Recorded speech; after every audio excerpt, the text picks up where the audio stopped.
प्रणाम सभी को। गुरु आवाहन के साथ हम आज का स्वाध्याय शुरू करते हैं।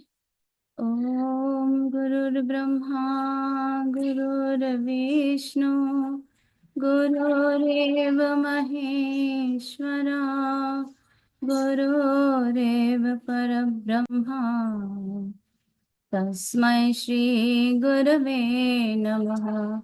अखण्डमण्डलाकारं व्याप्तं येन चराचरं तत्पदं दर्शितं येन तस्मै श्रीगुरवे नमः। मातृवत् लालयित्री च पितृवत् मार्गदर्शिका नमोऽस्तु ते गुरु सत्तायै श्रद्धा प्रज्ञायुता चया। ओम श्री गुरुवे नमः। आवाहयामि स्थापयामि ध्यायामि ततो नमस्कारं करोमि। माँ ठाकुर का अपने हृदय में ध्यान करते हुए हम लोग स्वाध्याय करेंगे। परिच्छेद 117 चल रहा है और ये संवाद है, ये विवरण है वाराणसी में शिव तथा अन्नपूर्णा दर्शन। तो एक बार ठाकुर वहां गए थे, वहां की बातें हो रही हैं। काशी गए थे, वाराणसी गए थे, वहां की बात हो रही है। दिन के 10 बजे का समय हो गया। ठाकुर श्री रामकृष्ण भक्तों के साथ वार्तालाप कर रहे हैं।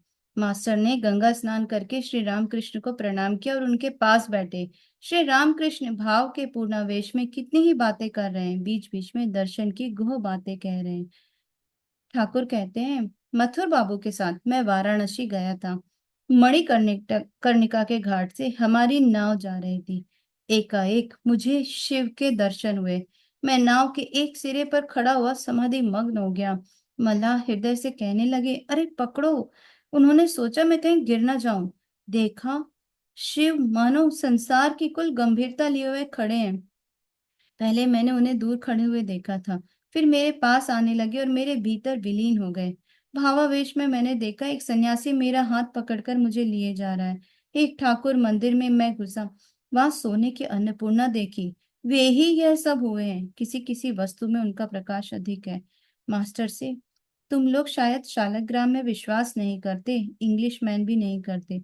तुम लोग मानो चाहे ना मानो कोई बात नहीं।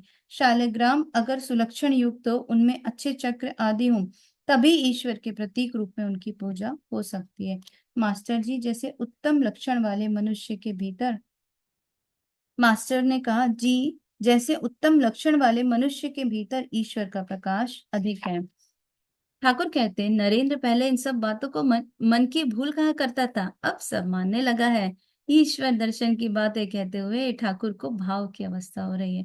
धीरे धीरे आप ही आप भाव समाधि में लीन हो गए। भक्तगण चुपचाप एकटक दृष्टि से देख रहे हैं। बड़ी देर बाद ठाकुर ने भाव को रोका और फिर बातचीत करने लगे। अब ठाकुर मास्टर से कहते हैं, मैं देख रहा था ब्रह्मांड एक शालग्राम है, उसके भीतर तुम्हारी दो आंखें देख रहा था। मास्टर और भक्तगण यह अद्भुत और अभूतपूर्व दर्शन आश्चर्यचकित होकर सुन रहे हैं। इसी समय एक और बालक भक्त शारदा आए और श्री रामकृष्ण को प्रणाम किया। ठाकुर ने शारदा से कहा, तू दक्षिणेश्वर क्यों नहीं आता? मैं जब कलकत्ता आया करता हूँ तो तू दक्षिणेश्वर क्यों नहीं आता? शारदा कहता, मुझे खबर नहीं मिलती। ठाकुर कहते हैं, अब तुझे खबर दूंगा। मास्टर से हंसते हुए कहते हैं, लड़कों की एक फेहरिस्त तो बनाओ। मास्टर और भक्त हंसने लगते हैं। शारदा बोलते हैं, घर वाले विवाह कर देना चाहते हैं। ये मास्टर की तरफ इशारा करके बोलते हैं, ये विवाह की बात पर कितने ही बार मना कर चुके हैं। ठाकुर बोलते हैं, अभी विवाह क्यों? मास्टर से बोलते हैं, शारदा की अच्छी अवस्था हो गई है। पहले संकोच का भाव था, अब मुख पर आनंद आ गया है। ठाकुर एक भक्त से पूछ रहे हैं, तुम क्या एक बार पूर्ण को ले आओगे? नरेंद्र आए। अब नरेंद्र आए और ठाकुर ने नरेंद्र को जलपान कराने के लिए कहा। नरेंद्र को देखकर ठाकुर को बड़ा आनंद हो रहा है। नरेंद्र को खिलाकर मानो वे साक्षात नारायण की सेवा करते, उनकी देह पर हाथ फेरकर उन्हें प्यार कर रहे हैं। गोपाल की माँ कमरे के भीतर आई। श्री रामकृष्ण ने बलराम से कामरहाटी आदमी भेजकर गोपाल की माँ को ले आने के लिए कहा था, इसलिए वे आई हुई है। कमरे के भीतर आते ही गोपाल की माँ कह रही है, मारे आनंद के मेरी आंखों से आंसू बह रहे हैं। यह कहकर ठाकुर को भूमिष्ठ उन्होंने प्रणाम किया। अब ठाकुर कहते, यह क्या है, तुम मुझे गोपाल भी कहती हो और प्रणाम भी करती हो। जाओ घर में कोई तरकारी बनाओ, जाकर खूब बघार देना, जिससे यहाँ तक सुगंध आए। सारे हंसने लगते हैं। गोपाल की माँ कहती है, ये लोग, घर के लोग क्या सोचेंगे। और घर के भीतर जाने से पहले उन्होंने नरेन से कातर स्वर में कहा, भैया मेरी बन गई है, अभी कुछ बाकी है। आज रथ यात्रा है, श्री जगन्नाथ जी की भोग आदि के होने में कुछ देर हो गई। अब ठाकुर भोजन करेंगे, अंतःपुर की ओर जा रहे हैं। भक्त स्त्रियां उनके दर्शन करने के लिए उत्सुक हैं। बहुत सी स्त्रियां बहुत सी स्त्रियां ठाकुर की भक्ति करती थी, परंतु उनकी बातें वे पुरुष भक्तों से न कहते थे। कोई भक्त स्त्री अगर किसी भक्त से पास आती जाती थी, तो वे उससे कहते थे, उसके पास ज्यादा न जाया कर, गिर जाएगी। कभी कभी कहते थे, अगर मारे भक्ति के कोई स्त्री जमीन में लौटती भी रहे, तो भी उसके पास न जाना चाहिए। स्त्री भक्त अलग रहेंगी, पुरुष भक्त अलग, तभी दोनों की भलाई है। कभी कहते थे, स्त्रियों के गोपाल भाव वात्सल्य भाव का अतिरेक अच्छा नहीं, उसी वात्सल्य से एक दिन बुरा भाव पैदा हो जाता है। नरेंद्र आदि भक्तों के साथ कीर्तनानंद में एक दिन, दिन के 1 बजे का समय है। भोजन करके ठाकुर फिर बैठक खाने में आकर भक्तों के बीच में बैठे। एक भक्त पूर्ण को बुला लाए। श्री रामकृष्ण बड़े आनंद में आकर कहने लगे, यह देखो पूर्ण आ गया, पूर्ण आ गया। नरेन, छोटे नरेन, नारायण, हरिपद और दूसरे भक्त ठाकुर के पास बैठे हुए उनसे वार्तालाप कर रहे हैं। अब छोटे नरेन कहते हैं, अच्छा हम लोगों में स्वाधीन इच्छा है या नहीं। ठाकुर कहते, मैं क्या हूँ, कौन हूँ, पहले इसे खोज तो लो। मैं की खोज करते मैं की खोज करते ही करते वे निकल पड़ेंगे। मैं यंत्र हूँ, तुम यंत्री। चीन का बना हुआ कल वाला पुतला चिट्ठी लेकर दुकान चला जाता है। तुमने सुना है, ईश्वर ही करता है। अपने को अकर्ता समझकर कर्ता की तरह काम करते रहो। जब तक उपाधियां हैं तभी तक अज्ञान है। मैं पंडित हूँ, मैं ज्ञानी हूँ, मैं धनी हूँ, मैं मानी हूँ, मैं करता हूँ, पिता हूँ, गुरु हूँ, बस यही तो अज्ञान से होता है। मैं यंत्र हूँ, तुम यंत्री हो, यह ज्ञान है। उस समय सब उपाधियां दूर हो जाती हैं। काट के जल जाने पर फिर शब्द नहीं होता, न ताप रहता है, सब ठंडा हो जाता है। ओम शांति शांति शांति।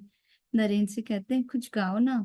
नरेन बोलता, नहीं मैं घर जाऊंगा, कई काम है। ठाकुर बोलते, हाँ भाई, हम लोगों की बात तुम क्यों सुनने लगे। जिसके पास पूंजी है उसी के पीछे लोग लगे रहते हैं, और जिसके एक धोती भी साबित नहीं है उसकी बात भला कौन सुनता है। सारे हंसते हैं। फिर बोलते हैं, तुम गुहो के बगीचे तो जा सकते हो। जब कभी मैं पूछता हूँ नरेंद्र कहाँ है, तो सुनता हूँ गुहो के बगीचे में। यह बात मैं ना कहता, तूने ही तो निकाली। नरेंद्र कुछ देर चुपचाप सुनते रहते हैं। फिर कहा, बाजा नहीं है, कैसे गाऊं। ठाकुर बोलते हैं, हमारी जैसी हालत, इसी में रहकर गा सको तो गाओ। इस पर बलराम का बंदोबस्त।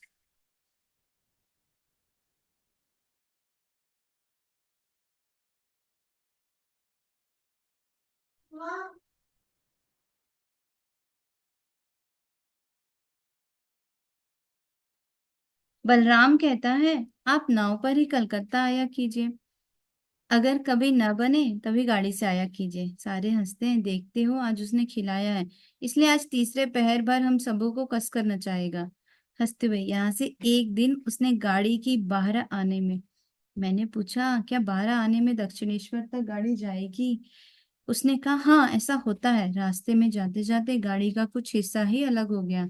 हंसते हुए, घोड़ा भी बीच बीच में पैर अड़ाता था, किसी तरह चलता ही न था। गाड़ीवान जब कसकर चाबुक मारता था, तब घोड़े के पैर उठते थे। इधर राम खोल बजाएगा और हम लोग नाचेंगे। राम को ताल का भी ज्ञान नहीं है। सारे हंसते हैं। बलराम का यह भाव है, आप लोग गाइए बजाइए नाचिए और मौज कीजिए।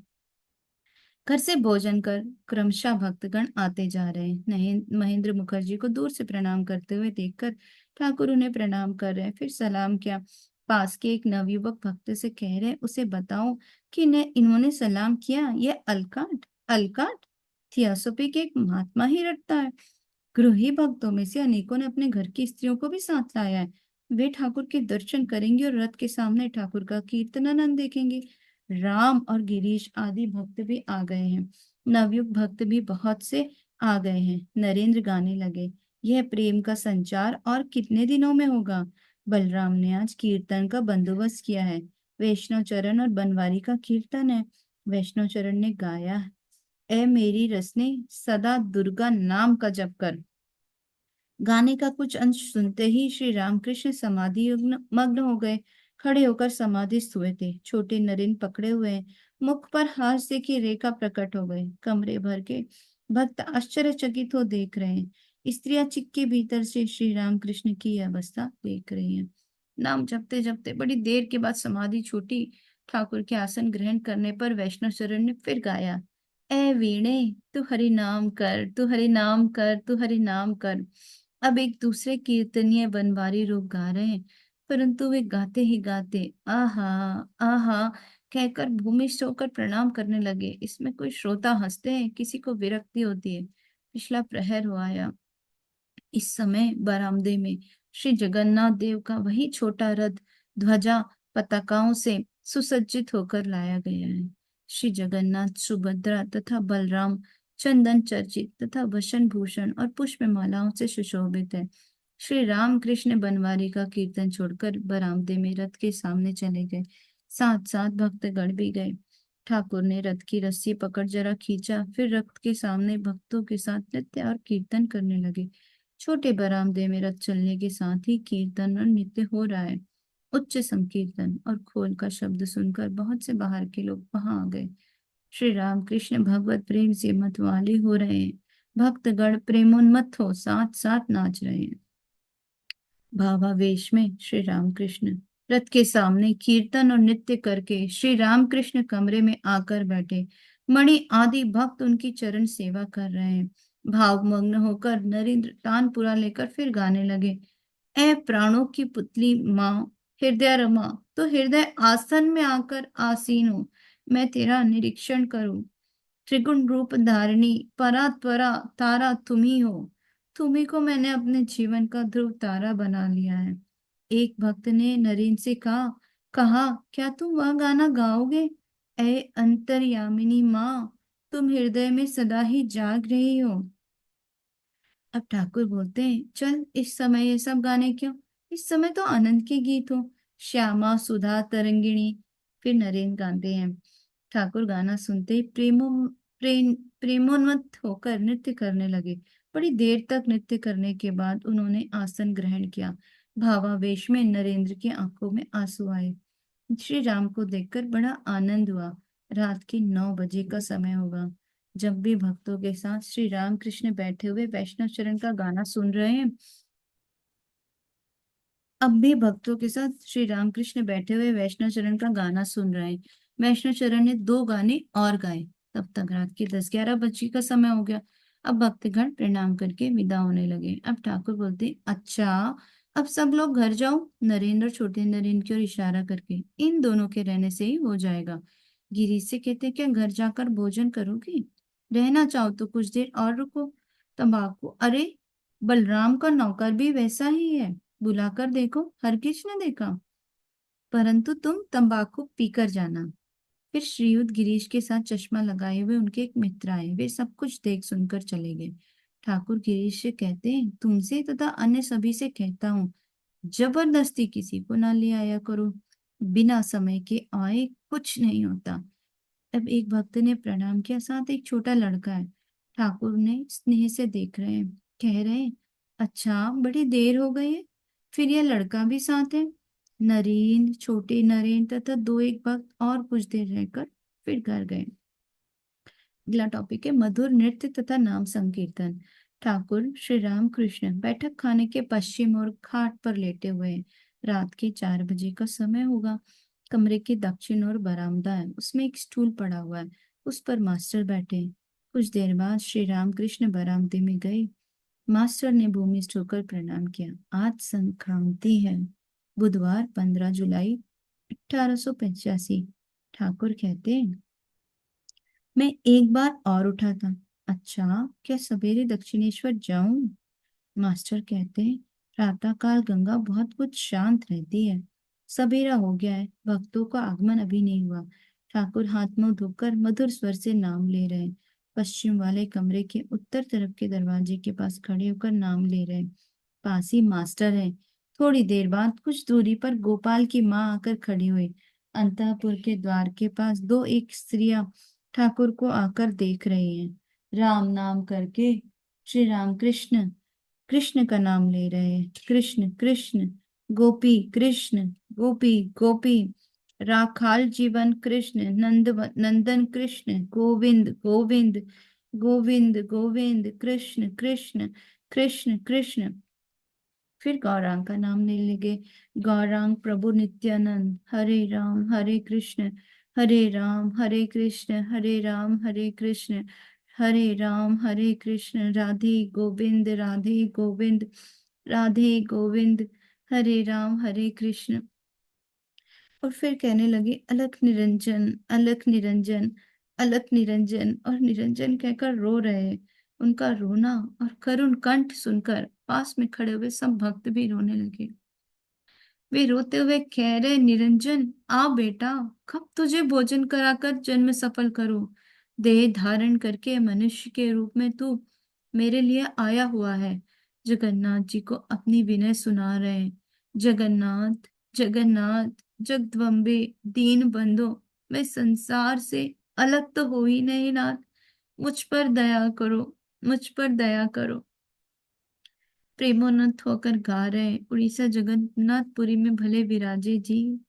अब नारायण का नाम कीर्तन करते हुए नाच रहे हैं। श्रीमन नारायण, नारायण नारायण, श्रीमन नारायण, नारायण नारायण। अब श्री रामकृष्ण भक्तों के साथ छोटे कमरे में बैठे। दिगंबर जिसे 5 साल का बच्चा, बलराम मास्टर और भी दो एक भक्त बैठे हुए हैं। ठाकुर कहते हैं ईश्वर के रूप के दर्शन होते हैं जब सब उपाधियां चली जाती हैं, विचार बंद हो जाता है, तब दर्शन होता है। तब मनुष्य निर्वाक हो समाधि में लीन हो जाता है। थिएटर में जाकर वहां बैठे हुए आदमी कितनी ही गप्पे सुनाते सुनाते रहते हैं। पर्दा उठाना है कि सब गप्पे बंद हो जाती हैं, जो कुछ देखते हैं उसी में मग्न हो जाते हैं। तुम्हें यह मैं गुह बात सुना रहा हूँ। पूर्ण और नरेंद्र आदि को प्यार करता हूँ, इसका एक खास अर्थ है। जगन्नाथ का मधुर भाव में आकर भेंटने के लिए मैंने हाथ बढ़ाया, नहीं कि गिरकर हाथ टूट गया। उसने समझा दिया, तुमने शरीर धारण किया है, इस समय नर रूपों में ही साख्य, वात्सल्य आदि भावों को लेकर रहो। रामलला पर जो जो भाव होते थे वे ही अब पूर्णादि को देखकर होते हैं। रामलला को मैं नहलाता था, खिलाता था, सुलाता था, साथ लेकर घूमता था, रामलला के लिए बैठकर रोता था। इन सब लड़कों को देखकर ठीक वे ही बातें हो रही है। देखो ना, निरंजन किसी में लिप्त नहीं है, खुद रुपया लगाकर गरीबों को दवा खाने ले जाया करता है।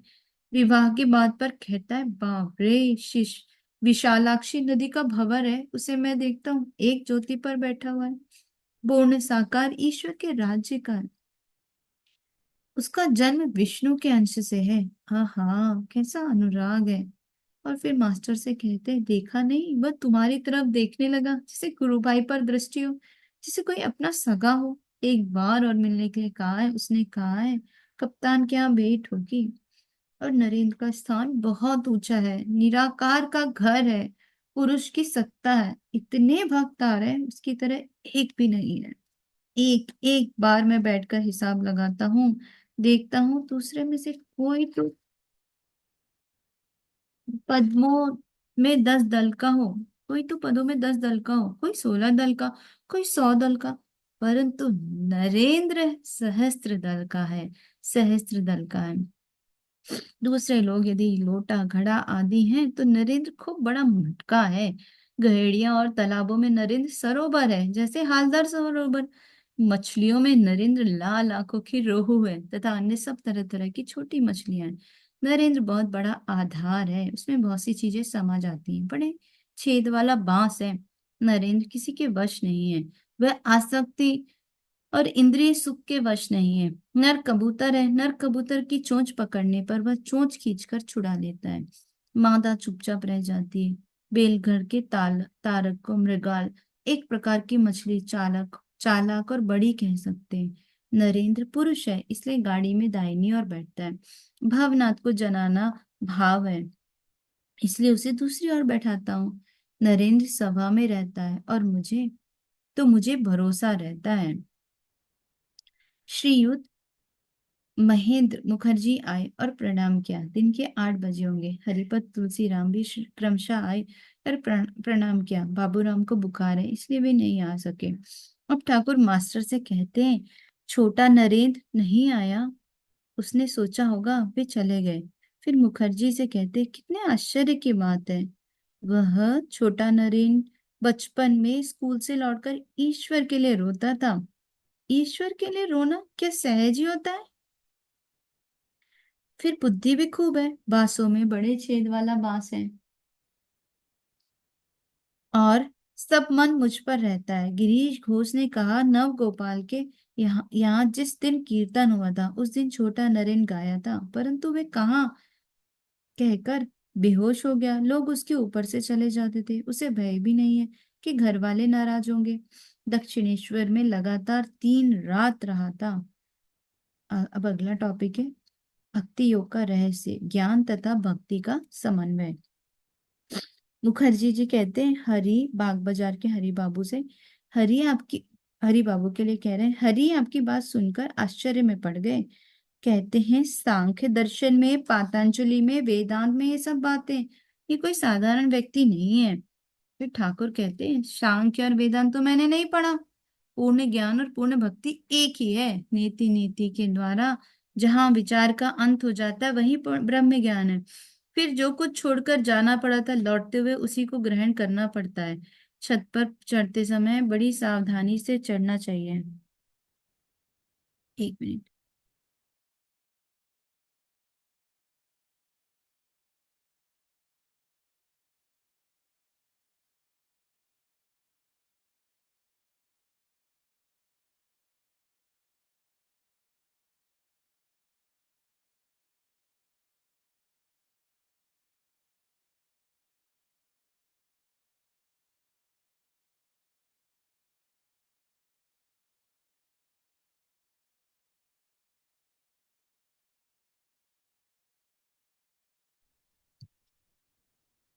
पूर्ण ज्ञान और पूर्ण भक्ति एक ही है। नीति नीति के द्वारा जहाँ विचार का अंत हो जाता है वही ब्रह्म ज्ञान है। फिर जो कुछ छोड़कर जाना पड़ता था लौटते हुए उसी को ग्रहण करना पड़ता है। छत पर चढ़ते समय बड़ी सावधानी से चढ़ना चाहिए। फिर वह देखता है जिन चीजों से छत बनी उन्हीं से सीढ़ियां भी बनी हुई हैं। उन्हीं ईंटों से, उसी सुर्खी और चूने से। जिसे उच्च का ज्ञान है उसे निम्न का भी ज्ञान है। ज्ञान के बाद ऊंचा नीचा एक जान पड़ता है। प्रहलाद को जब तत्व ज्ञान होता था तब वे सोहम कर होकर रहते थे।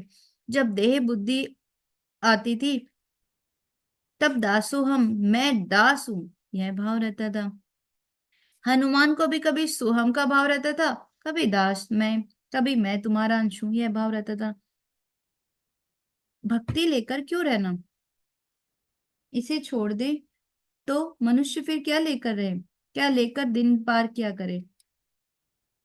मैं जाने का तो है ही नहीं। मैं रूपी घट के रहते सोहम नहीं होता। समाधि मग्न होने पर मैं पूर्ण रूप से चला जाता है, तब जो कुछ है वही है। राम प्रसाद ने कहा, फिर मैं अच्छा हूं या तुम, ये तुम ही समझो। जब तक मैं है तब तक भक्त की तरह ही रहना अच्छा है। मैं ईश्वर हूं यह भाव अच्छा नहीं। हे जीव, भक्तवत ना तो तू कृष्णवत। परंतु अगर वे खुद खींच ले तो वही वह बात और है। जिस तरह मालिक नौकर को प्यार करके कहता है, आ पास बैठ, मैं जो कुछ हूं वही तू भी है। तरंगे गंगा की हैं परंतु गंगा तरंगों की नहीं है। शिव की दो अवस्थाएं, जब वे आत्माराम रहते हैं तब उनकी सोहम अवस्था होती है। योग में सब कुछ स्थिर है। जब मैं ज्ञान रहता है तब राम राम कहकर नृत्य करते। जिनमें स्थिरता उनमें अस्थिरता भी है। अभी तुम स्थिर हो, फिर थोड़ी देर बाद तुम काम करने लगोगे। ज्ञान और भक्ति एक ही वस्तु है। अंतर इतना ही है कि कोई कहता है पानी और कोई कहता है पानी का एक बड़ा ढेला, बर्फ। साधारणतया समाधियां दो तरह की है। ज्ञान मार्ग पर विचार करते हुए अहम के नष्ट हो जाने के बाद जो समाधि होती है उसे स्थिर समाधि या जड़ समाधि कहते हैं। ज्ञान मार्ग पर विचार करते हुए अहम के नष्ट हो जाने के बाद जो समाधि होती है उसे स्थिर समाधि या जड़ समाधि कहते हैं। भक्ति पद की समाधि को भाव समाधि कहते हैं। भाव समाधि में भोग के लिए अहम की एक रेखा रह जाती है। भक्त को ईश्वरानंद देने के लिए काम में और कांचन में आसक्ति के रहने पर इन सब बातों की धारणा नहीं होती। केदार से मैंने कहा, कामनी और कांचन में मन के रहने पर कुछ होगा नहीं। इच्छा हुई एक बार उसकी छाती पर हाथ फेर दूं, परंतु फेर न सका। भीतर टेढ़ापन था। उसके हृदय रूपी कमरे में मानो विष्ठा की दुर्गंध थी। मैं घुस नहीं सका उसमें की। आसक्ति मानो स्वयंभू लिंग जैसी है। वाराणसी तक उसकी जड़ फैली हुई है। संसार में आसक्ति, कामनी और कांचन में आसक्ति के रहते हुए कुछ हो नहीं पा सकता। इन लड़कों में कामनी और कांचन का प्रवेश अभी तक नहीं हो पाया है, इसीलिए तो मैं उन्हें इतना प्यार करता हूँ। हाजरा कहता है, धनी लोगों के सुंदर लड़के देखकर तुम उन्हें प्यार करते हो। अगर यही बात है तो हरीश, लाटू, नरेन, इन्हें मैं क्यों प्यार करता। नरेन को तो रोटी खाने के लिए नमक खरीदने के लिए भी पैसे नहीं मिलते। इन लड़कों में विषय बुद्धि अभी नहीं बैठी, इसलिए इनका मन इतना शुद्ध है। और बहुत तेरे उनमें नित्य सिद्ध भी है। जन्म से ही ईश्वर की ओर मन लगा हुआ है। जैसे ही तुमने एक बगीचा खरीदा, साफ करते हुए कहीं जल का स्रोत तुम्हें मिल गया, मिट्टी हटी नहीं कि कलकल स्वर से पानी निकलने लगा। और बलराम कह रहे, महाराज संसार मिथ्या है, ये ज्ञान पूर्ण को एकदम कैसे हो गया। ठाकुर कहते, जन्मगत है, पिछले जन्मों में सब किया हुआ है। शरीर ही छोटा और वृद्ध होता रहता है, पर आत्मा के लिए वह बात नहीं। वे कैसे जानते हो, जैसे पहले फल लगकर फिर फूल हो, पहले दर्शन फिर गुण महिमा आदि का श्रवण फिर मिलन। निरंजन को देखो, न लेना है न देना, जब पुकारोगे तभी चला जा सकता है, परंतु जब तक मनुष्य की माँ जीवित है तब तक उसे उसका भरण पोषण करना चाहिए। मैं अपनी माँ की फूल चंदन से पूजा करता था। वह जगन माता ही है जो हमारे लिए सांसारिक माता के रूप में विराजमान है। जब तक अपने शरीर की खबर है तब तक माता की खबर लेनी चाहिए। इसलिए मैं हाजरा से कहता हूँ, अपने शरीर में अगर खांसी की बीमारी हो गई तो मिश्री और मारिच की व्यवस्था की जाती है। मारिच और नमक की जरूरत होती है। अतएव जब तक अपने शरीर के लिए इतना किया जाता है तब तक माता की खबर भी रखना उचित है। परंतु जब अपने शरीर की भी खबर नहीं रख सकते तब दूसरों के लिए बात ही क्या है। तब सब भार ईश्वर ले लेते हैं। नाबालिग अपना भार नहीं ले सकता, इसलिए उसके एक अभिभावक होता है। नाबालिग अवस्था और चैतन्य देव की अवस्था दोनों एक है। मास्टर गंगा स्नान करने के लिए गए। अब ठाकुर का ईश्वर दर्शन। श्री रामकृष्ण भक्तों से उसी कमरे में बातचीत कर रहे हैं। महेंद्र मुखर्जी, बलराम, तुलसी, हरिपद, गिरीश आदि भक्तगण बैठे हुए हैं। गिरीश श्री रामकृष्ण की कृपा प्राप्त कर 7-8 महीने से आते जाते। मास्टर गंगा स्नान करके आ गए। ठाकुर को प्रणाम करके उनके पास बैठे। श्री रामकृष्ण अपने अपूर्व दर्शन की बातें सुना रहे हैं। काली मंदिर में एक दिन नागा और हल्दारी अध्यात्म रामायण पढ़ रहे थे। मैंने एकाएक एक नदी देखी, उसके पास ही वन था। हरे रंग के पेड़ पौधे और जांघिया पहने हुए राम और लक्ष्मण चले जा रहे थे। एक दिन मैंने कोठी के सामने अर्जुन का रथ देखा था। सारथी के वेश में श्री कृष्ण जी बैठे हुए थे। वह अब भी मुझे याद है। एक दिन और देश में कामरपुकुर में कीर्तन हो रहा था। सामने मैंने गौरांग की मूर्ति देखी। एक नंगा आदमी मेरे साथ घूमता था, उसमें मैं खूब मजाक करता था। वह नंगी मूर्ति मेरे ही भीतर से निकलती थी। परमहंस मूर्ति बालकवत। ईश्वर के कितने रूपों के दर्शन हो चुके हैं, कुछ कहा नहीं जा सकता। उस समय मुझे पेट की सख्त बीमारी थी, वह उन सब दर्शनों के समय और भी अधिक बढ़ जाती थी। इसीलिए जब मुझे वे दर्शन होते थे तब मैं उन पर थू थू करने लगता था। परंतु वे तो मेरे पीछे भूत के समान लग जाते थे। इन रूपों के भावावेश में मैं मस्त रहा करता था और रात दिन न जाने कहाँ बीत जाते थे। दूसरे दिन फिर दस्त आने लगते थे। हाश हंसने लगते। फिर गिरीश से हंसते हुए कहते, आपकी जन्मपत्री देख रहा हूँ। ठाकुर हंसते हुए कहते, द्वितीया के चंद्र में जन्म है और रवि, चंद्र और बुध का छोड़ और कोई बात नहीं है। गिरीश कहते, कुंभ राशि है, कर्क और वृष में राम और कृष्ण का जन्म है, सिंह में चैतन्य देव का। ठाकुर कहते, मुझ में दो वासनाएं थी, पहली यह कि मैं भक्तों का राजा होऊंगा, दूसरी तपस्या के मारे सूख जाने वाला साधु ना होऊंगा। गिरीश, आप कहते आपको साधना क्यों करनी पड़ी? ठाकुर कहते हंसते हुए, भगवती ने शिव के लिए बड़ी कठोर साधना की थी। पंचाग्नि तापना, जाड़े में पानी के भीतर गले तक डूब कर रहना, सूर्य की ओर एक दृष्टि से ताकते रहना। स्वयं कृष्ण ने राधा यंत्र लेकर बहुत सी साधनाएं की थी। यंत्र बाह्य योनि है, उसी की पूजा और ध्यान। इस ब्रह्म बाह्य योनि से कोटि कोटि ब्राह्मणों ब्रह्मांडों की सृष्टि हो रही है। बड़ी गुप्त बात है, बेल के नीचे मैं उसे चमकते हुए देखा करता था। वहां तंत्र की बहुत सी साधनाएं मैंने की थी। मुर्दे मुर्दे की खोपड़ी लेकर ब्राह्मणी श्री रामकृष्ण की तांत्रिक आराधना की आचार्य सब सामग्री इकट्ठा कर देती थी।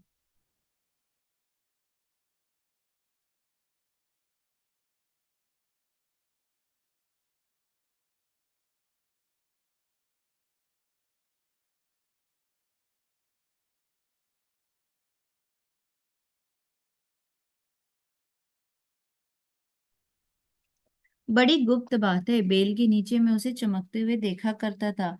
वहां तंत्र की बहुत सी साधनाएं मैंने की थी। मुर्दे की खोपड़ी लेकर ब्राह्मणी श्री राम कृष्ण की तांत्रिक आराधना की आचार्य सब सामग्री इकट्ठा कर देती थी। एक अवस्था और होती थी, जिस दिन मैं अहंकार करता था उसके दूसरे ही दिन बीमार पड़ता था। सब लोग चुपचाप बैठे हुए। तुलसी कहते ये मास्टर नहीं हंसते। ठाकुर भीतर हंसी है। फल्गु नदी के ऊपर बालू रहती है और खोदने पर भीतर पानी मिलता है। मास्टर से तुम जीभ नहीं छीलते, रोज जीभ छीला करो। अच्छा, इनके मास्टर के लिए बोलते हैं, इनके द्वारा पूर्ण आपकी बहुत सी बातें सुन चुके हैं। ठाकुर कहते पहले की बातें ये जानते हैं, मुझे याद नहीं। अब बलराम कहते पूर्ण स्वभाव सिद्ध है, और ये मास्टर के लिए पूछ रहे और ये?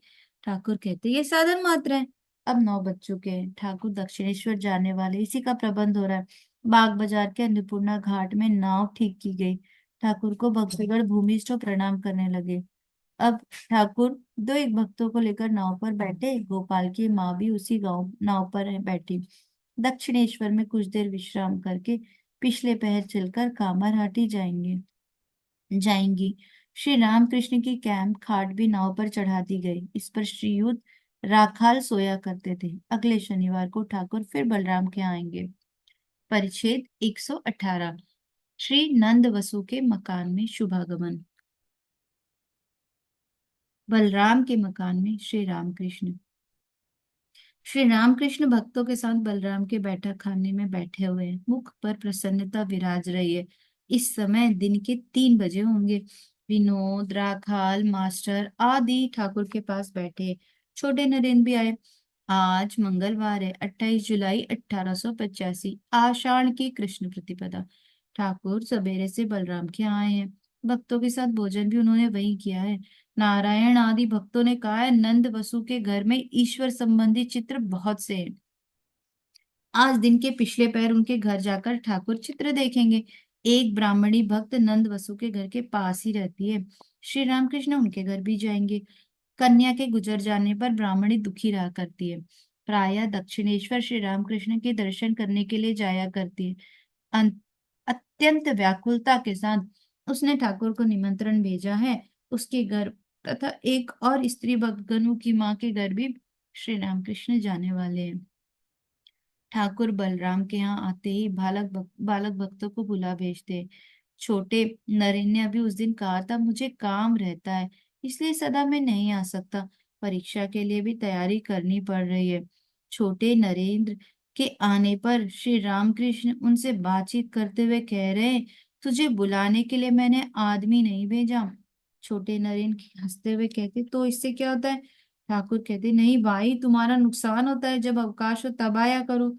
ठाकुर ने जैसे अभिमान करके ये बात कही। पालकी आई है। ठाकुर श्रीयुत नंद वसु के यहाँ जाएंगे। ईश्वर का नाम लेते हुए ठाकुर पालकी पर बैठे। पैरों में काली चिट्टी, लाल धारीदार धोती पहनी हुई।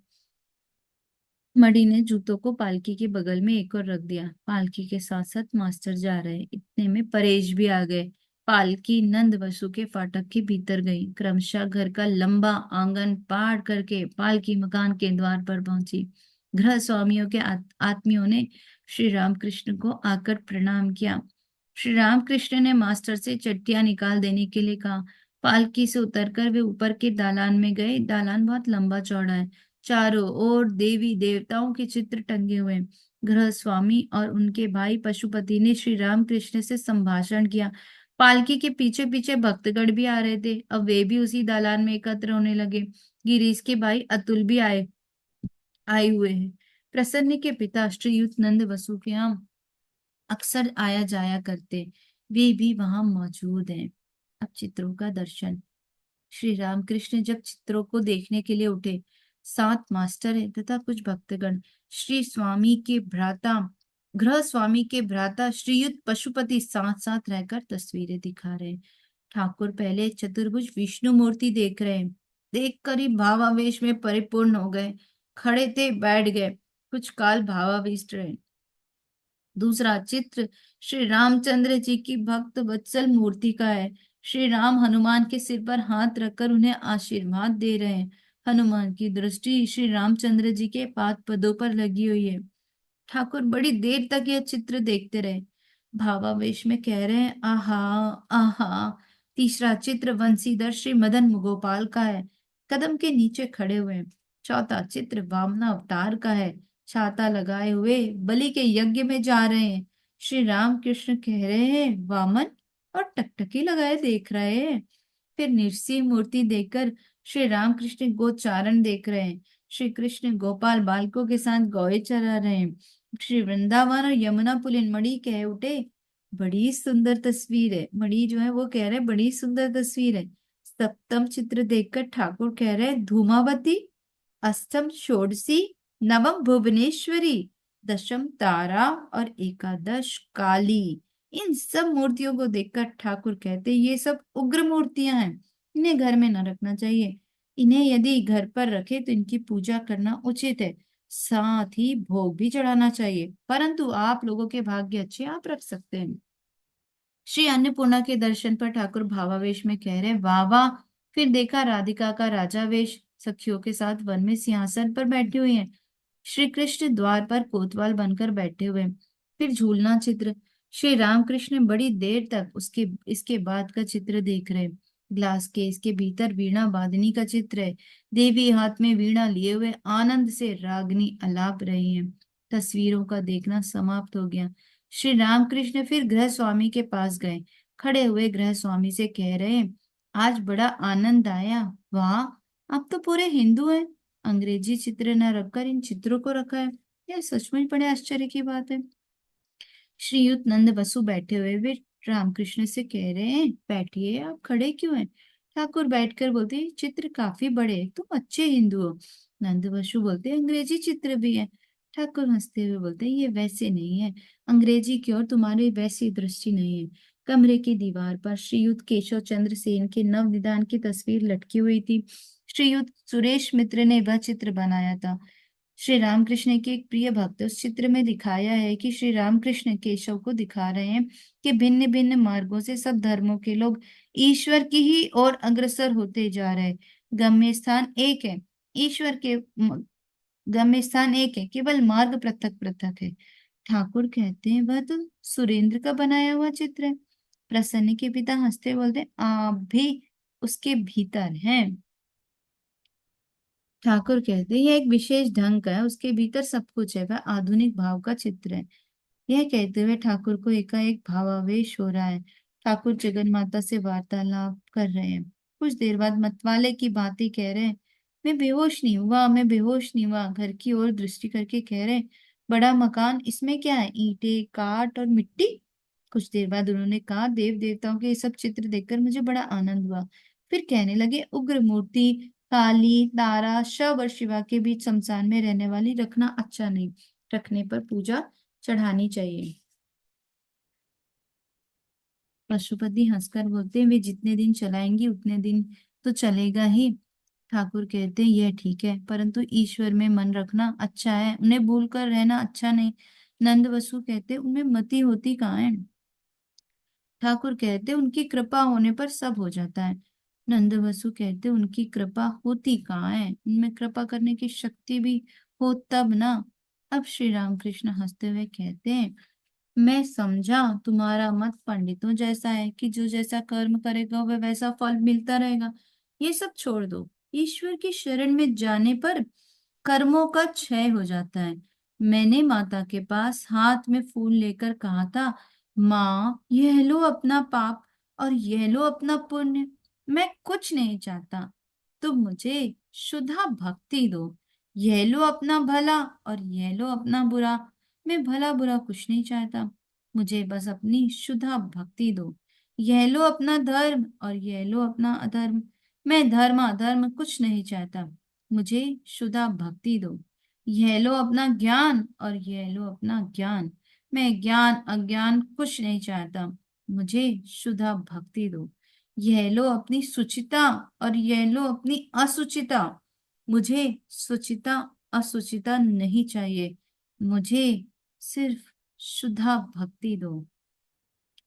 नंद वसु कहते हैं, क्या वे कानून रद्द कर सकते हैं? ठाकुर कहते हैं, यह क्या, वे ईश्वर है, वे सब कुछ कर सकते हैं। जिन्होंने कानून बनाया है वे कानून बदल भी सकते हैं। परंतु यह बात तुम कह सकते हो, तुम्हारी शायद भोग करने की इच्छा है, इसीलिए तुम ऐसी बात कर रहे हो। यह एक मत है भी। ठीक है, भोग की शांति बिना हुए चैतन्य नहीं होता, परंतु भोग भी क्या करोगे? कामनी और कांचन का भोग, वह तो अभी है, अभी नहीं, क्षणिक। कामनी और कांचन में है ही क्या, छिलका और गुठली भी है। खाने पर अम्लशूल होता है, संदेश निकलने के साथ ही स्वाद भी गायब। नंद बसु चुप हो रहे हैं, फिर कहा, यह सब कहते तो हैं, परंतु क्या ईश्वर पक्षपात करने वाले हैं? अगर उनकी कृपा से होता है तो कहना पड़ता है कि ईश्वर में पक्षपात है। ईश्वर में पक्षपात है। अब ठाकुर कहते हैं, वे स्वयं ही सब कुछ है। ईश्वर स्वयं ही जीव जगत हुए हैं। जब पूर्ण ज्ञान होगा तब यह बोध होगा। वे मन बुद्धि और देह हुए हैं। चौबीसों तत्व सब वे ही हुए हैं। वे पक्षपात करे भी तो किस पर करे? अब नंद वसु कहते हैं, अनेक रूपों का धारण उन्होंने क्यों किया? कोई ज्ञानी और कोई अज्ञानी क्यों है? ठाकुर कहते हैं, उनकी इच्छा। फिर अतुल कहते हैं, केदार ने अच्छा कहा है। एक ने उनसे पूछा, ईश्वर ने सृष्टि का निर्माण क्यों किया? इस पर वे बोले, जिस मीटिंग में ईश्वर ने सृष्टि बनाने का ठहराया, उस मीटिंग में मैं हाजिर नहीं था। सारे हंसते हैं। ठाकुर बोलते, उनकी इच्छा। यह कहकर ठाकुर गाने लगे, सब तुम्हारी ही इच्छा है, तुम इच्छामयी तारा हो। माँ, अपने कर्म तुम खुद करती हो, परंतु लोग कहते हैं कि मैं करता हूँ। ए काली हाथी को तुम दलदल में फंसा देती हो और किसी पंगु से गिरी का उल्लंघन करा देती हो। किसी को तुम ब्रह्म पद दे देती हो और किसी को तुम अधोगामी कर देती हो। वे आनंदमयी हैं, इसी सृष्टि स्थिति और प्रलय की लीला कर रही हैं। जीव असंख्य, उनमें दो ही एक मुक्त हो रहे हैं, उससे भी उन्हें आनंद होता है। कोई संसार में बंध रहा है, कोई मुक्त हो रहा है। अब नंदवसु कहते, उनकी इच्छा तो है, परंतु इधर तो जान निकली जा रही है। ठाकुर कहते, तुम लोग हो कहाँ, वे ही सब कुछ हुए हैं। जब तक उन्हें तुम नहीं समझ सकते तभी तक मैं कर रहे हो। सब लोग अगर उन्हें जान ले तो तर जाए, परंतु बात यह है कि किसी को दिन निकलते ही खाने को मिल जाता है, कोई दोपहर के समय भोजन पाता है और कोई शाम को। परंतु खाना सभी को मिल जाता है, कोई बिना खाए हुए नहीं रहता। इसी तरह अपने स्वरूप का ज्ञान सभी प्राप्त करेंगे। पशुपति जी कहते हैं, जी हाँ, जान पड़ता है वे ही सब कुछ हुए हैं। अब ठाकुर कहते हैं, मैं क्या हूं, इसे जरा खोजो तो। क्या मैं हाड़ हूं, मांस, खून या आंत हूं? मैं को खोजते खोजते तुम आ जाता है। अर्थात अंदर में उस ईश्वर की शक्ति के सिवा और कुछ नहीं है। मैं नहीं है, वे हैं। नंद वसु के प्रति बोलते, तुम में अभिमान नहीं है, इतना ऐश्वर्य होकर भी मैं का संपूर्ण त्याग नहीं होता। यह सब जाने का नहीं तो रहने दो, इसे ईश्वर का दास बना। मैं ईश्वर का भक्त हूँ, ईश्वर का दास हूँ, ईश्वर का पुत्र हूँ। यह अभिमान अच्छा है। जो मैं कामनी और कांचन में फंसता है वह कच्चा मैं है, उसी का त्याग करना चाहिए। अहंकार की यह व्याख्या सुनकर गृह स्वामी और दूसरे लोग बहुत प्रसन्न हुए। ठाकुर कहते हैं, ज्ञान के लक्षण है, पहला यह कि अभिमान न रह जाएगा, दूसरा स्वभाव शांत बना रहेगा। तुम में दोनों लक्षण है, अतएव अतएव तुम पर ईश्वर का अनुग्रह है। अधिक ऐश्वर्य के होने पर ईश्वर को लोग भूल जाते हैं। ऐश्वर्य का स्वभाव ही ऐसा है। यदु मलिक को बहुत ऐश्वर्य हुआ। वह आजकल ईश्वर की बात ही नहीं करता। पहले ईश्वर चर्चा खूब किया करता था। कामनी और कांचन एक तरह की शराब है। अधिक शराब पीने पर फिर चाचा और दादा का विचार नहीं रह जाता। उन्हें ही क्या डालता है, तेरी ऐसी की तैसी। मत वाले को बड़े छोटे का ज्ञान नहीं रहता। नंद वसु कहते हैं, हाँ यह तो ठीक बात है। पशुपति जी भी कहते हैं, ये सब क्या ठीक है। स्पिरिचुअलिज्म, थियोसफी, सूर्य लोक, नक्षत्र लोक। श्री रामकृष्ण कहते हैं, नहीं भाई, मैं नहीं जानता, इतना हिसाब किताब क्यों। आम खाओ, आम के कितने पेड़ हैं, कितनी लाख डालियां हैं, कितने करोड़ पत्ते हैं, इसके हिसाब लगने लगाने की क्या जरूरत है। मैं बगीचे में आम खाने के लिए आया करता हूँ, आम खाकर चला जाऊंगा। एक बार भी अगर चैतन्य हो, अगर एक बार भी ईश्वर को कोई समझ सके, तो दूसरी व्यर्थ बातों के जानने की इच्छा भी नहीं होती। विकार के होने पर लोग बहुत कुछ बका करते। अरे मैं तो 5 सेर चावल का भात खाऊंगा, मैं 10 घड़ा पीऊंगा रे। यह सब वैद्य कहता है खाएगा, अच्छा खा लेना। यह कहकर वो तंबाकू पीने लगता है। विकार हो जाने पर, विकार अच्छा हो जाने पर रोगी जो कुछ कहता है उसकी ओर वह ध्यान देता है। पशुपति कहते हैं, जान पड़ता है हम लोगों का विकार चिरकाल तक बना रहेगा। ठाकुर कहते हैं, क्यों। ईश्वर पर मन रखो, चैतन्य प्राप्त होगा। पशुपति कहते हैं हंसते हुए, हम लोगों का ईश्वर से योग क्षणिक है। तंबाकू पीने में जितनी देर लगती बस उतनी ही देर तक सारे हंसते रखते हैं। ठाकुर कहते हैं, तो क्या हुआ, थोड़ी देर के लिए भी उनसे योग हो गया तो मुक्ति होगी ही। अहिल्या ने कहा, राम चाहे शुकर योनि में जन्म हो अथवा और कहीं, ऐसा करो कि तुम्हारे श्री चरणों में मन लगा रहे, शुद्धा भक्ति बनी रहे। पाप तथा परलोक मृत्यु लोक के समय ईश्वर चिंता। नारद ने कहा, राम तुमसे मैं और कोई वर नहीं चाहता, मुझे बस शुद्धा भक्ति दो, और यह आशीर्वाद करो कि फिर कभी तुम्हारी भुवन मोहिनी माया में बद्ध न हो। उनसे आंतरिक प्रार्थना करने पर उन पर मन भी लगता है और शुद्धा भक्ति भी उनके श्री चरणों में होती है।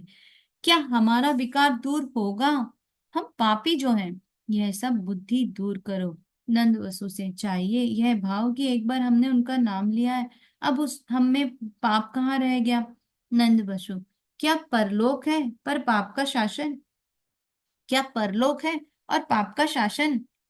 ठाकुर कहते हैं, तुम आम खाते तो जाओ, इन सब बातों के हिसाब से तुम्हें क्या काम, परलोक है या नहीं, वहां क्या होता है क्या नहीं, इन सब बातों से क्या प्रयोजन।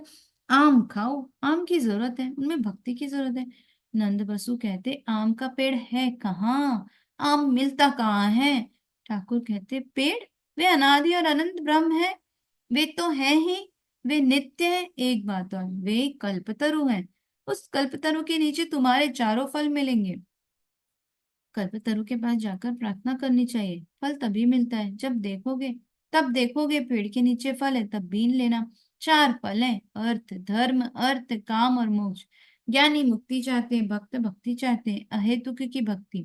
वे धर्म अर्थ काम नहीं चाहते। परलोक की बात कहते हो, गीता का मत है, मृत्यु के समय जो कुछ सोचोगे वही होगा। राजा भरत ने हरिण हरिण कहकर दुख में देह छोड़ी थी, दूसरे जन्म में वे हरिण भी हुए थे। इसलिए जब ध्यान और पूजा आदि का दिन रात अभ्यास किया जाता है, इस तरह अभ्यास के गुण से मृत्यु के समय ईश्वर की याद आती है। इस तरह से अगर मृत्यु होती है तो ईश्वर का स्वरूप मिलता है। केशव सेन ने भी परलोक की बात पूछी थी।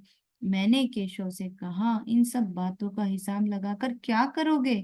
फिर कहा, जब तक ईश्वर की प्राप्ति नहीं होती तब तक बार बार संसार में आना जाना होगा।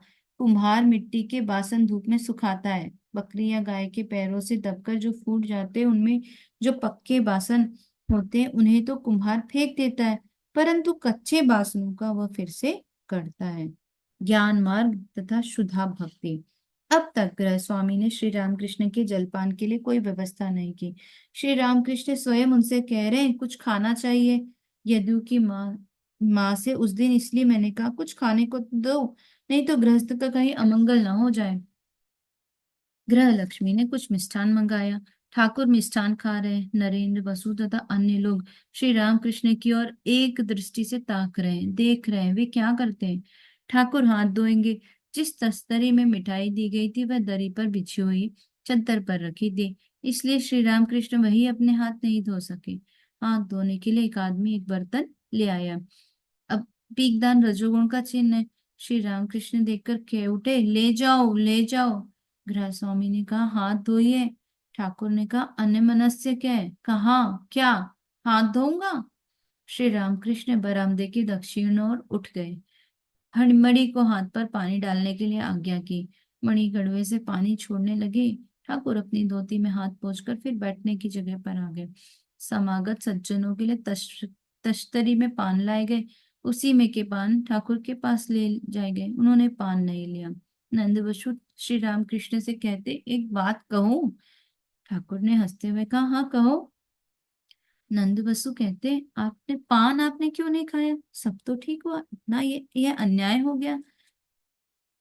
श्री रामकृष्ण कहते, इष्ट को देकर खाता हूँ, यह एक अपना भाव है। नंद बसु कहते, वह तो इष्ट ही में जाता है। श्री रामकृष्ण कहते, ज्ञान मार्ग और चीज है और भक्ति मार्ग दूसरी। ज्ञान के मत से सभी चीजें ब्रह्म ज्ञान की दृष्टि से ली जा सकती है।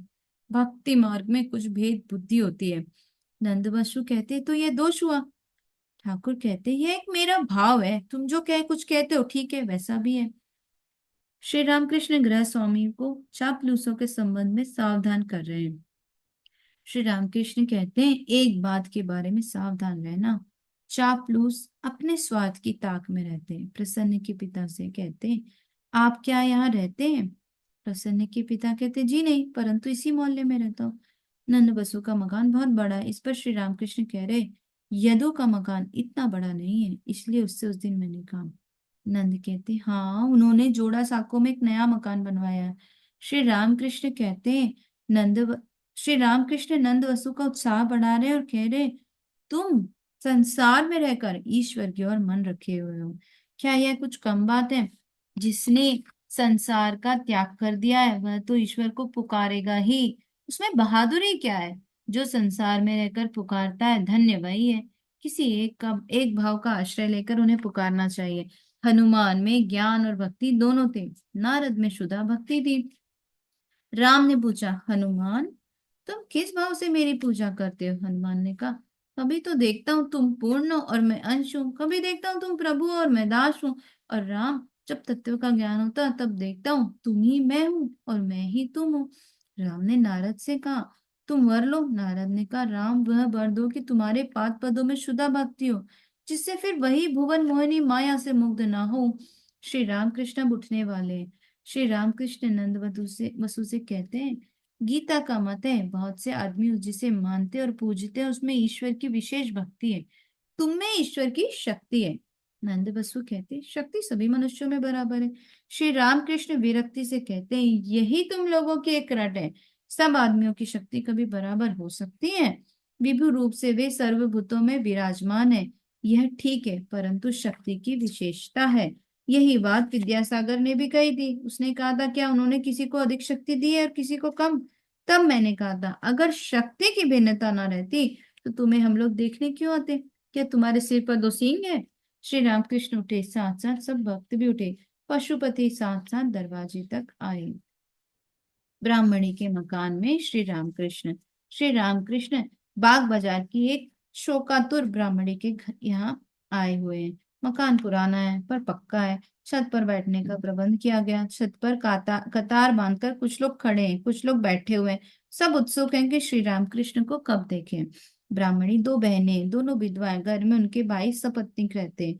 ब्राह्मणी की एक ही कन्या थी, उसके निधन से वह अत्यंत दुखी रहा करती है।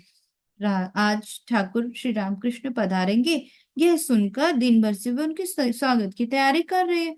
जब तक श्री रामकृष्ण नरेंद्र वसु के यहाँ थे तब तक ब्राह्मणी भीतर बाहर कर रही थी।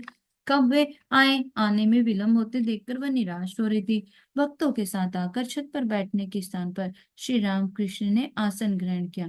पास चटाई पर मास्टर नारायण, योगेंद्र सेन, देवेंद्र तथा योगिन बैठे हुए हैं। कुछ देर बाद छोटे नरेन आदि भक्त, बहुत से भक्त आ गए। ब्राह्मणी की बहन छत पर आकर श्री रामकृष्ण को प्रणाम करके कह रही है, दीदी नंद वसु क्या खबर लेने के लिए भी थोड़ी देर हुई गई है, आती ही होंगी। नीचे एक शब्द सुनकर उसने कहा, वह दीदी आई।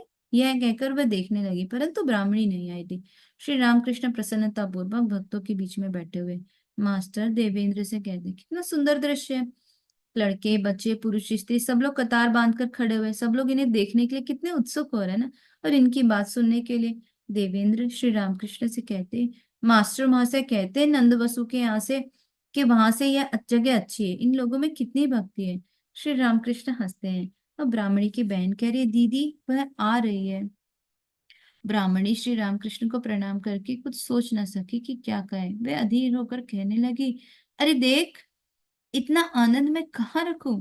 बताओ री, जब मेरी चंडी आती थी सिपाहियों का साथ लेकर और वे लोग रास्ते पर पहरा देते थे, अभी तो मुझे इतना आनंद नहीं हुआ। अरे अब मुझे चंडी का दुख जरा भी नहीं है। मैंने सोचा था जब वे नहीं आए तब जो कुछ आयोजन मैंने किया सब गंगा में फेंक दूंगी, फिर कभी उनसे श्री रामकृष्ण से कहूंगी बोलूंगी भी नहीं, उनसे बात भी नहीं करूंगी। जहां आएंगे आड़ से एक बार देख भर लूंगी, बस चली जाऊंगी। जाओ सबसे कहूं, तुम आकर मेरा सुख देख जाओ। जाऊं योगिन से कहूं मेरा सुख देख जा। मारे आनंद के अधीर होकर ब्राह्मणी फिर कहने लगी, खेल लॉटरी में 1 रुपया लगाकर किसी कुली को 1 लाख रुपए मिले थे। 1 लाख रुपए मिले सुनकर मानंद मारे आनंद से वह मर गया था। सचमुच मर गया था। अरे मेरी भी तो वही दशा हो रही है। तुम लोग सब आशीर्वाद दो, नहीं तो मैं भी मर जाऊंगी। बड़ी ब्राह्मणी की व्याकुलता और भाव की अवस्था देखकर मुग्ध हो गए। वे उनके पैरों की धूल लेने के लिए बढ़े। ब्राह्मणी ने कहा, अजी यह क्या। उसने मणि को भी बदले में प्रणाम किया। ब्राह्मणी भक्तों को आए हुए देखकर मारे आनंद के कह रही है, तुम सब लोग आए हो, छोटे नरेन को भी मैं ले आई हूँ, नहीं तो हंसेगा कौन। ब्राह्मणी इसी तरह की बातें कह रही है। उसी समय उसकी बहन ने आकर कहा, दीदी तुम जरा नीचे भी तो आओ, हम लोग अकेले क्या क्या करें। ब्राह्मणी आनंद में अपने को भूली हुई है। श्री रामकृष्ण तथा भक्तों को देख रहे, उन्हें अब छोड़कर जा नहीं सकती। इस तरह की बातों के पश्चात बड़ी भक्ति से ब्राह्मणी श्री रामकृष्ण को एक दूसरे कमरे में ले गए और खाने के लिए अनेक मिष्ठान आदि दिए। भक्तों को भी छत पर बैठकर खिलाया। रात के 8 बजे श्री रामकृष्ण विदा हो रहे हैं। नीचे के मंजिल में कमरे के साथ बरामदा भी है। बरामदे से पश्चिम की ओर आंगन में आया जाता है। फिर दाहिनी और गुहों के रहने की जगह छोड़कर सदर दरवाजे को रास्ता। उस समय ब्राह्मणी जोर से पुकार रही, ओ बहू जल्दी आ, पैरों की धूल ले। बहू ने प्रणाम किया। ब्राह्मणी ने एक भाई ने भी आकर प्रणाम किया। ब्राह्मणी श्री रामकृष्ण से कह रही है, वह एक दूसरा भाई है, अनाड़ी है। एक मिनट ना।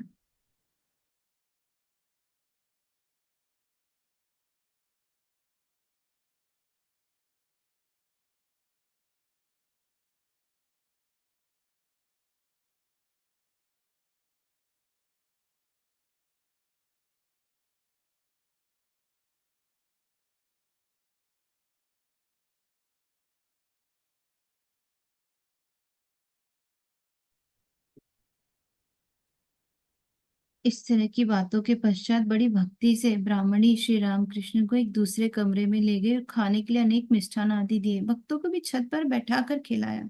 रात के 8 बजे श्री रामकृष्ण विदा हो रहे।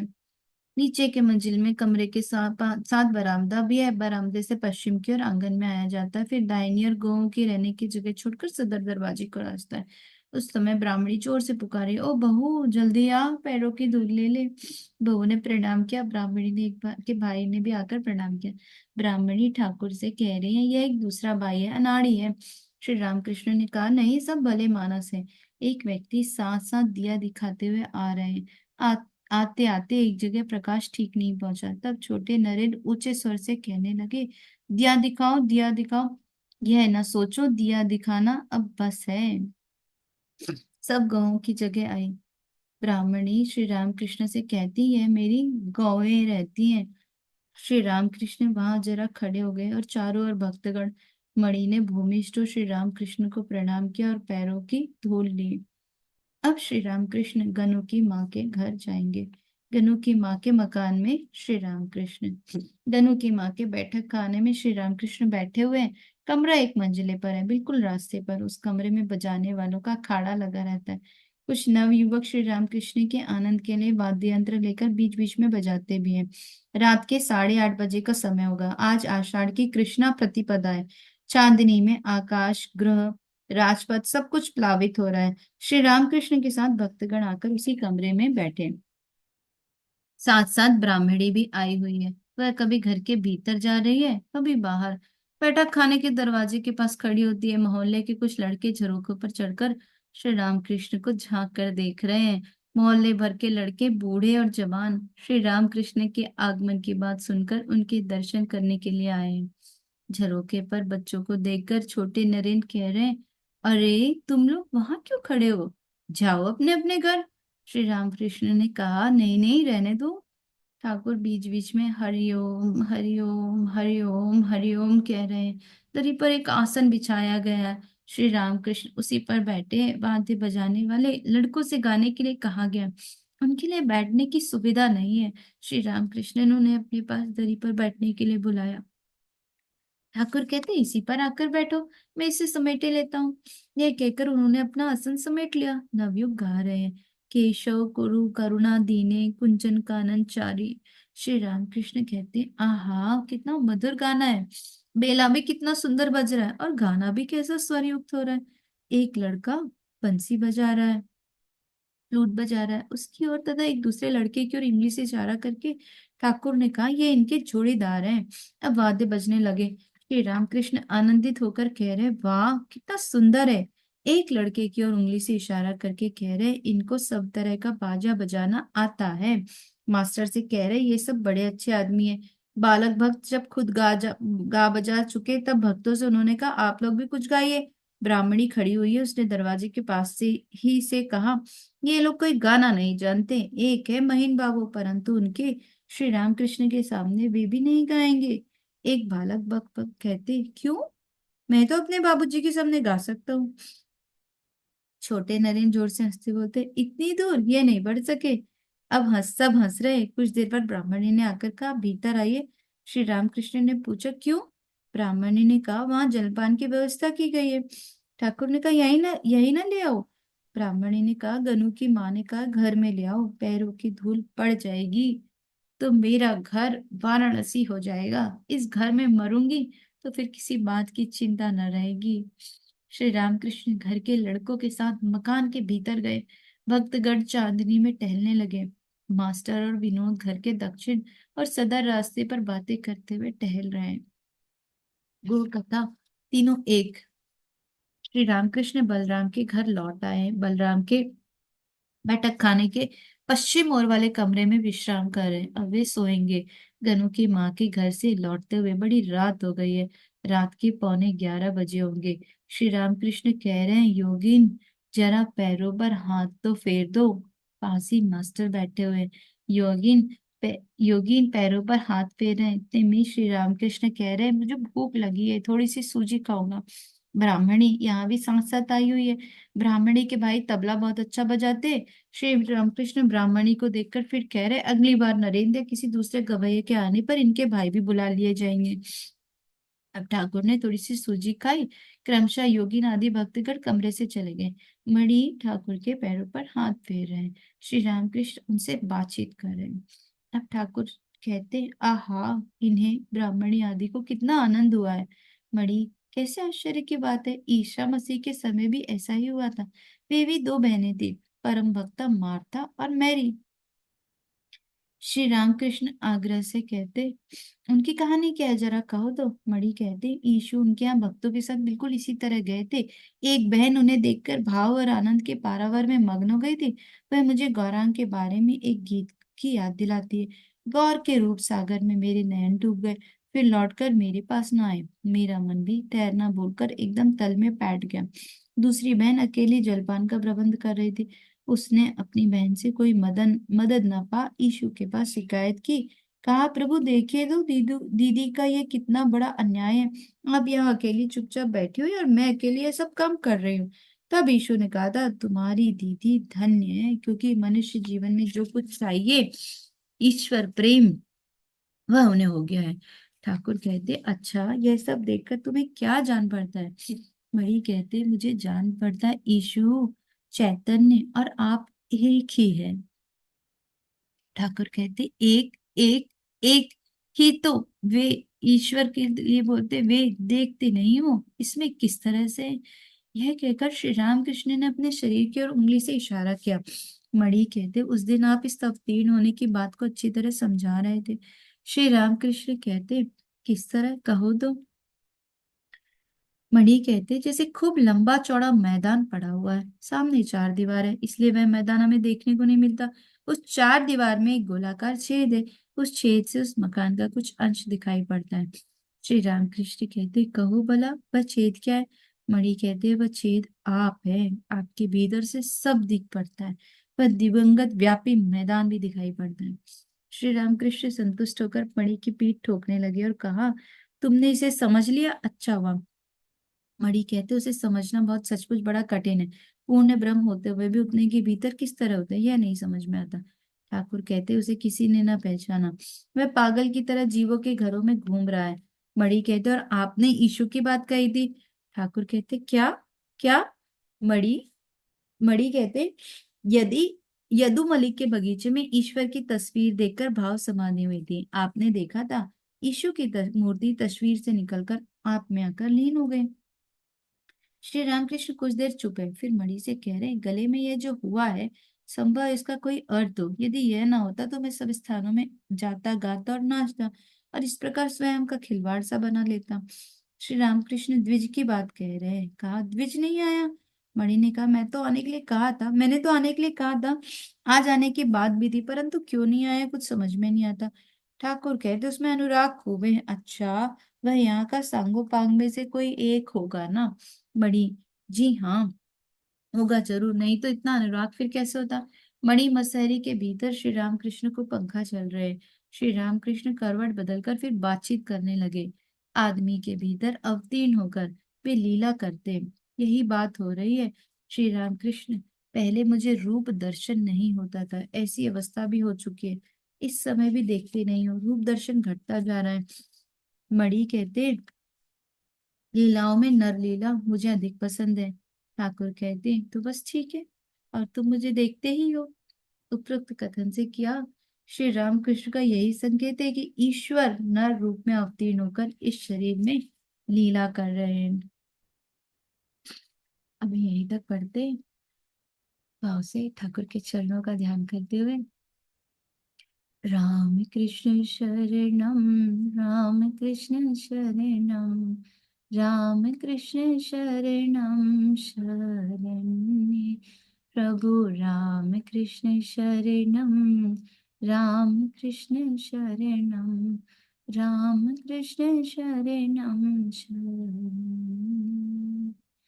कृपा हि केवलम, कृपा हि केवलम, कृपा हि केवलम शरण्ये, प्रभु राम कृष्ण शरणम, राम कृष्ण शरणम, राम कृष्ण शरणम शरण्ये। शरणागतो हम, शरणागतोऽहं, शरणागतोऽहं शरण्ये, शरणागतोऽहं, शरणागतोऽहं, शरणागतोऽहं शरण्ये, प्रभु राम कृष्ण शरणं, राम कृष्ण शरणं, राम कृष्ण शरणं शरण्ये, राम कृष्ण शरणं, राम।